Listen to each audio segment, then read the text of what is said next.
রাজনৈতিক দলের প্রতীক হিসেবে কাউকেই শাপলা প্রতীক দেওয়া হবে না বলে জানিয়েছেন প্রধান নির্বাচন কমিশনার এম নাসির উদ্দিন। তিনি বলেন, শাপলা প্রতীক হিসেবে দিলে নাগরিক ঐক্যকেই দিতে হবে। বিবিসি বাংলাকে দেওয়া এক সাক্ষাৎকারে এসব কথা বলেছেন সিইসি। রাজনৈতিক দল হিসেবে নিবন্ধনের জন্য অনেকগুলো আবেদন পড়েছে। এ নিয়ে সাক্ষাৎকারে সিইসি বলেন, আমাদের তো যাচাই বাছাই শুরু হয়ে গেছে।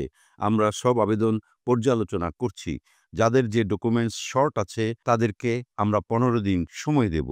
সময় দেওয়ার পর যারা কন্ডিশন ফুলফিল করবে না তাদের আমরা রেজিস্ট্রেশন দিতে পারবো না। আইন অনুযায়ী যে শর্ত আছে সেটা পূরণ করলেই ওরা নিবন্ধন পাবে।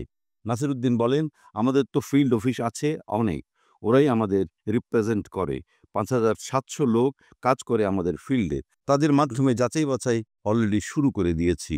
অনেক ক্ষেত্রে রিপোর্ট আসা শুরু করেছে। প্রতীক হিসেবে শাপলা চেয়েছে জাতীয় নাগরিক পার্টি। এই বিষয়ে নির্বাচন কমিশনের সিদ্ধান্ত নিয়ে সিইসি বলেন, বিষয়টা আমরা খুব সিরিয়াসলি বিবেচনা করেছি আমাদের কমিশনে। আমাদের কমিশনের একটা সিদ্ধান্ত হলো, আমরা কোনো সিদ্ধান্ত ঐকমত্য ছাড়া নেই না।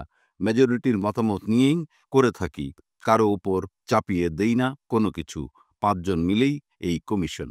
সিইসি বলেন, এই শাপলা নিয়েও আমরা অনেক ইনভেস্টিগেট করেছি, বিষয়টা এক্সামিন করেছি। কিছু আইনি বিষয় আছে এখানে। ন্যাশনাল ফ্ল্যাগ নিয়ে একটা আইনই আছে। আরেকটা বিষয় আছে, এখানে এনসিপি চেয়েছে, এর আগে নাগরিক ঐক্য চেয়েছিল। নাগরিক ঐক্য চেয়েছিল, 8-10 দিন আগে নাগরিক ঐক্যের একটা প্রতিনিধি দল এসেছিল। তাদের মেইন ফোকাস হলো শাপলা। তারা বলেছে, আমরা শাপলা চেয়েছি, আপনারা দেন নাই। আমরা ওদের আবেদন পেন্ডিং রেখেছি।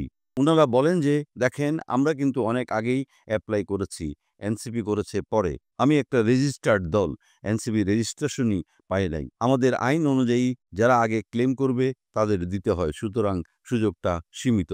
সিইসি বলেন, শাপলা দলের প্রতীক হিসেবে দিলে নাগরিক ঐক্যকেই দিতে হবে। তবে কিছু আইনি ইস্যু আছে তো। এজন্য কমিশনে বসে সিদ্ধান্ত নিয়েছি, শাপলাকে আমরা প্রতীক হিসেবে রাখব না। কেউ শাপলা প্রতীক পাচ্ছে না, আমাদের সিদ্ধান্ত তাই।